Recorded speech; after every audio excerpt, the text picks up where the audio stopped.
Good afternoon, and Tori, thank you so much for control of the presentation.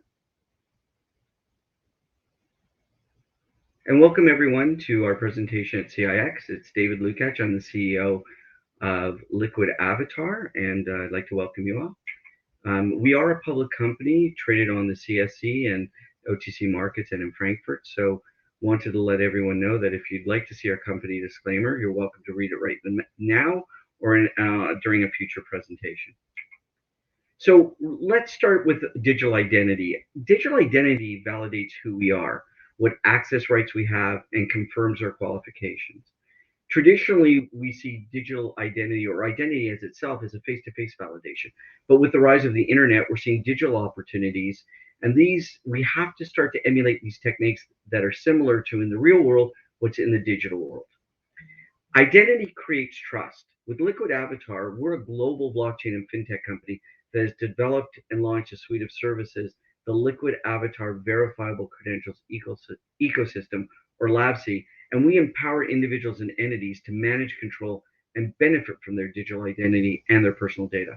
We all know that trust powers acceptance.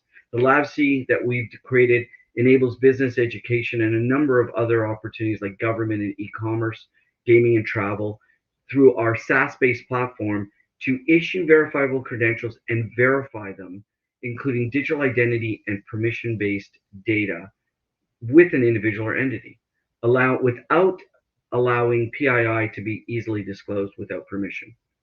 And at the end of the day, digital credentials allow us to share what we want, when we want, and with whom we want, as easily in the digital world as we do elsewhere.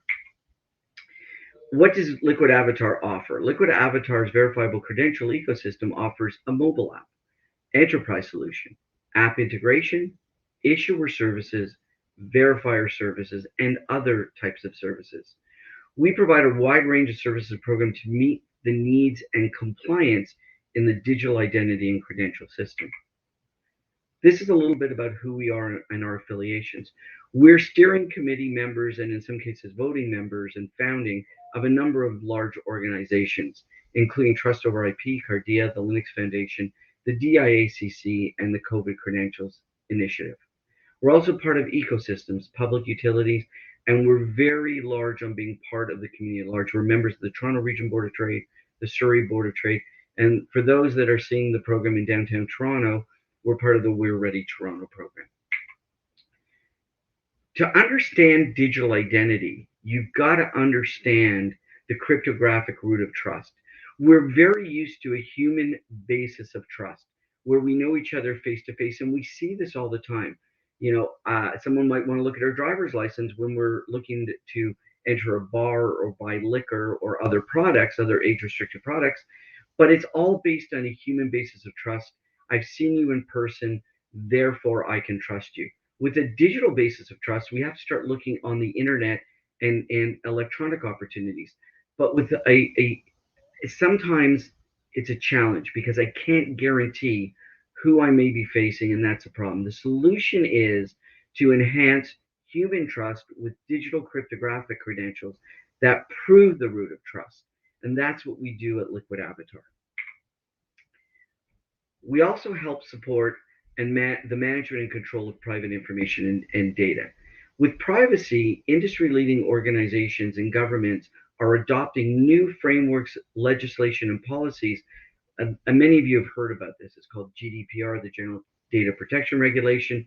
In Europe, CCPA, and other organizations, the Canadian Trust Foundation, or framework, CCPA from California, and other digital trust and identity authentication and management tools that allow the control of data and put that control back in the hands of the people who should have it, which are users. It's also all about safety, creating environments at work, school, and healthcare that requires partnerships between governments and industry, not only for well-being, but also for data management, control, and protection. And it's also about security.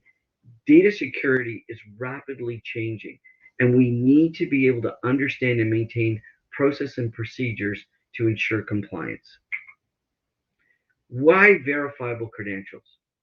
Why not some other form? Why not just plain QR codes? Verifiable credentials easily engage with users together with biometrics to create access to digital wallet and other credentials. So it's not just about the QR code, it's also about biometric access. Digital credentials or verifiable credentials, they mitigate fraud and add authenticity. They enable the inclusion of government credentials and other credentials to be used without disclosure of PII. And again, that proof of individual that is presenting a credential is the only person that can use that credential, creating that cryptographic root of trust. And verification acknowledges pass and fail, and as I mentioned earlier, without the transfer of personally identifiable information.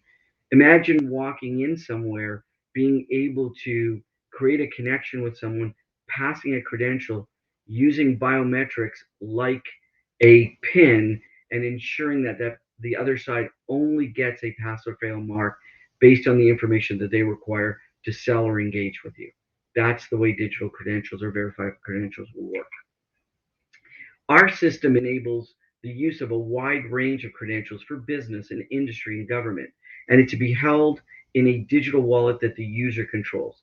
It is not a mobile based wallet, an edge based wallet that the user has from a device manufacturer. And if you left from one device to another, you would potentially lose that wallet. It is a cloud based wallet that is custodial and is accessed by your phone. So if your phone is ever lost, damaged, or stolen, you'll never lose your wallet.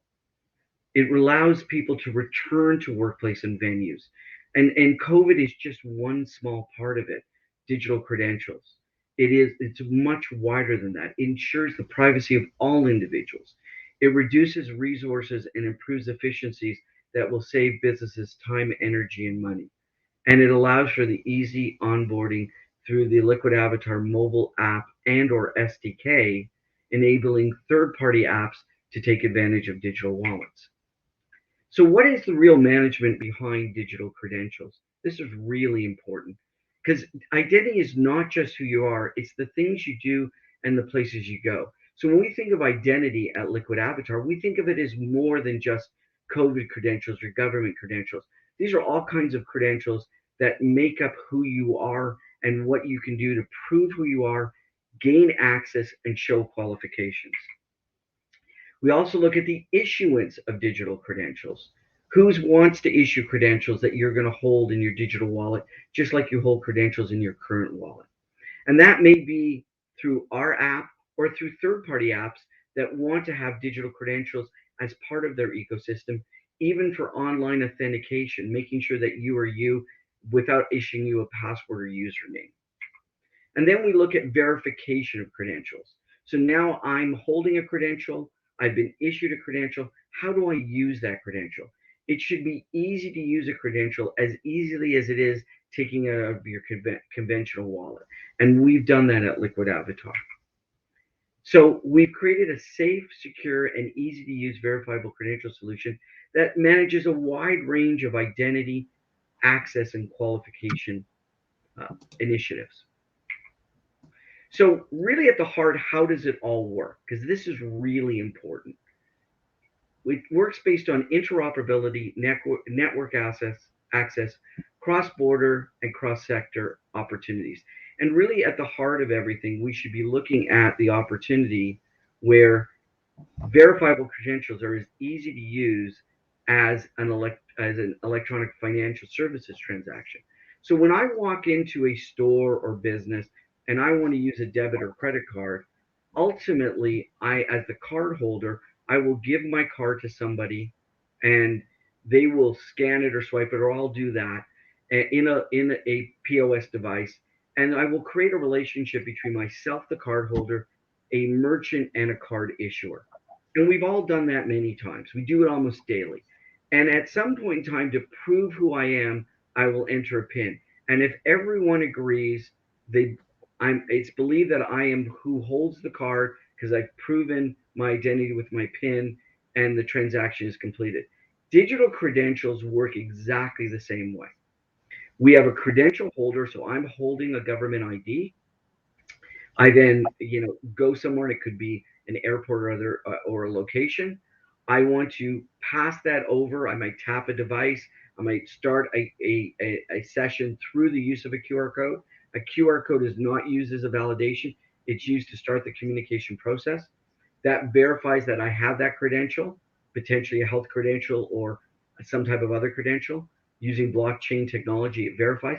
I'm asked, just like in a card transaction, to to answer a challenge, and that might be a pin, that might be my face, that might be some other biometric. That says to everyone in the ecosystem that I am who I say I am, and the transaction is completed.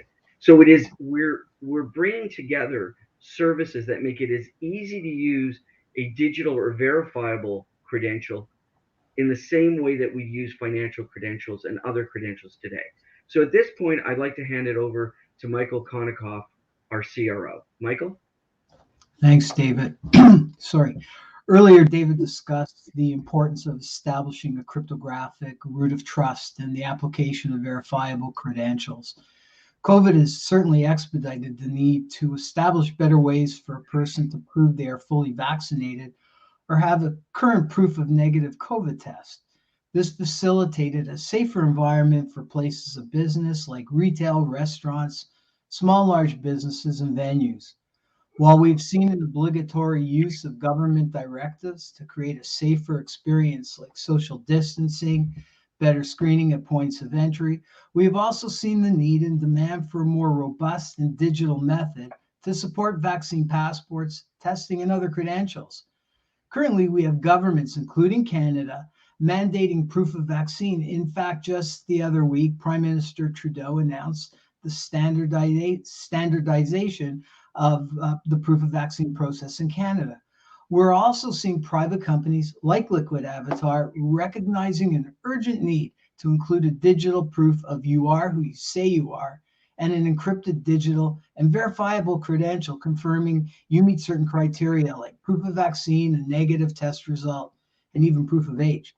The challenges we face come with high stress points for businesses and consumers. Businesses were mandated by the government to ask for proof of full vaccination along with proof of ID. This process is manual, requires employees at points of entry with a full understanding of what they're looking for before they grant access. While they hope that people are ready with the information in hand, the process is slow, arduous, puts a lot of pressure on the staff, especially if the individuals don't have the required credentials. This process came with inherent weaknesses, but maybe the most significant one is the amount of fraudulent documents being presented. This has been driven by the fact that current solutions utilize government vaccine receipts. People were using either a hard copy of their government receipt or a simple electronic version, which made these susceptible to fraud. In fact, jurisdictions from Quebec to BC to New York and the US all experienced this. In all cases, proof of full vaccination needed to be presented with a government proof of ID like your driver's license to gain access. This begs a question. What types of standards and procedures should these organizations deploy to protect themselves, employees, and customers? Moving forward from this, the government of Canada, along with the provinces, has started the introduction of an enhanced digital vaccine receipt that features a QR code using smart health standards, which is safe, more secure, and can be carried by an individual on their phone. This should reduce the intense stress of managing the proof process for businesses, making it a quicker and less cumbersome process. It also establishes new standards in the early start of interoperability. Additionally, it marks the initial steps of adopting proper processes and procedures. Beyond this, we'll see the introduction and inclusion of digital and verified ID. We have already addressed the value and importance of verifiable credentials. And in April 2021, the Ontario government introduced their digital and data strategy. They have identified the need to establish digital and verifiable credentials. We're also going to see greater interoperability between systems that are built on open standards and support multiple solutions. We're also going to see government and the private sector working more closely in the adoption of international programs. The real value of the system we've built is the ability to mitigate fraud and identity theft in an easy-to-use way. No one can argue that these are 21st century issues that need to be addressed. We believe strongly that digital ID is the answer. In fact, governments like Ontario are now focused on developing and implementing digital ID strategies, ensuring you can control your identity, your verifiable credentials in a private and personal manner without exposing your personal private information. The first part of the value prop of digital ID is that it creates an irrefutable proof source that it's owned by an individual or that the person is 100% who the digital credential says it is. We get there by using traditional KYC that's validated against an electronic biometric validation. In our system, we use photo biometrics and facial mapping, which we verify the image against a government document, government issued document like a passport or driver's license. This protects your identity from being used by someone else and ensures you are in fact you. We're going to discuss a few very interesting possibilities this presents shortly. The second key element of the value prop is on the issuance of a credential. Any authorized issuer of a credential, be it government, health lab, universities, employers, and others, will be assured that they are issuing the credential to the absolute right individual or entity. Most importantly, is that this happens in full compliance of defined standards and acceptable within a self-sovereign or user-controlled wallet. The final element is the access to the root of trust that David alluded to earlier. Being able to verify that the credential has been issued appropriately and that the person holding this credential is the person the credential has been issued to is the final part of the trust triangle. We are going to see soon, very soon, a wide range of devices that can quickly and easily accept and verify these credentials in a quick and efficient manner, and in a way consumers are used to transacting. One of the greatest attributes of verified digital identity is the ability to enforce greater controls around access to age-restricted products and services.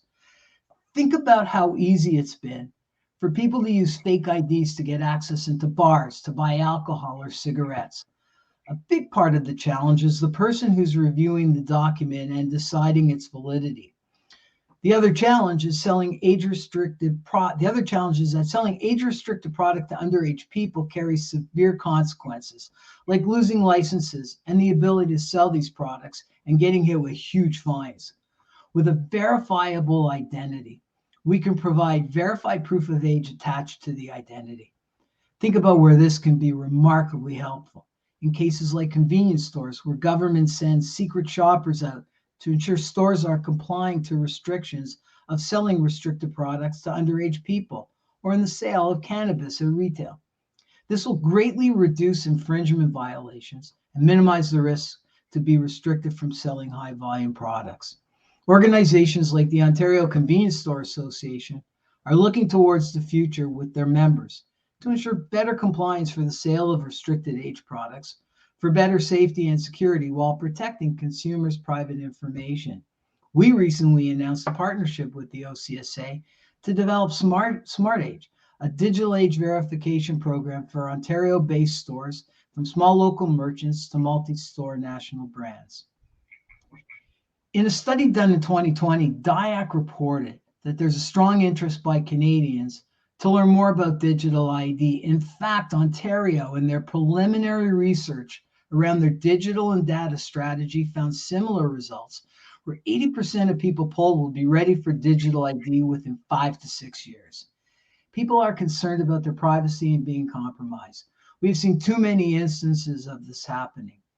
Here are some other examples on the screen where digital ID can have tremendous impact in our lives and your businesses. You can see that the impact of digital ID can be vast and expansive.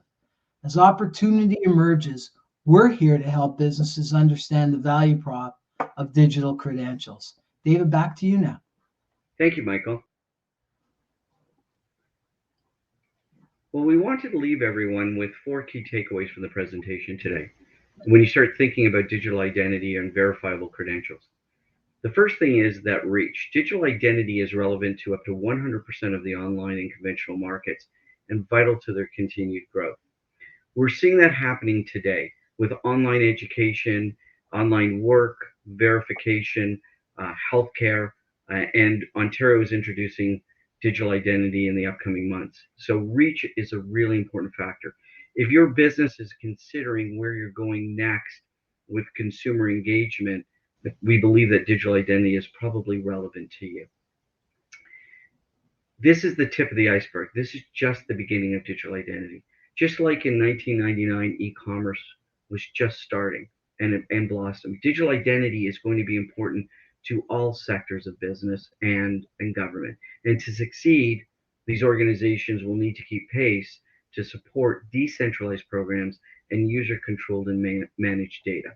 Because regulation, again, is putting data and ID back into the hands where it belongs of consumers. This is a wide and deep area.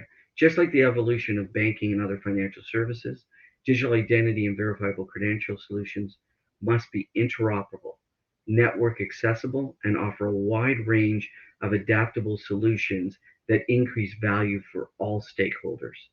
And it has to be ready today.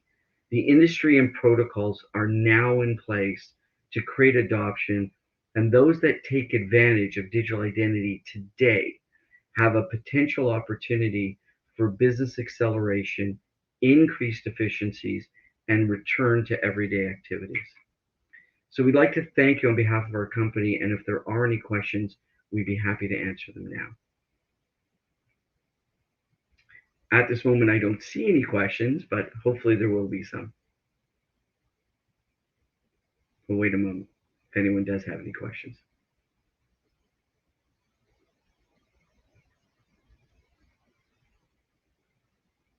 Well, since no one is rushing to ask questions, we'll give you back a few moments and thank you for your time today. And if you have any questions or you have any queries or you just want to talk about digital identity, please feel free to reach out to us. Thank you very much. Thanks a lot.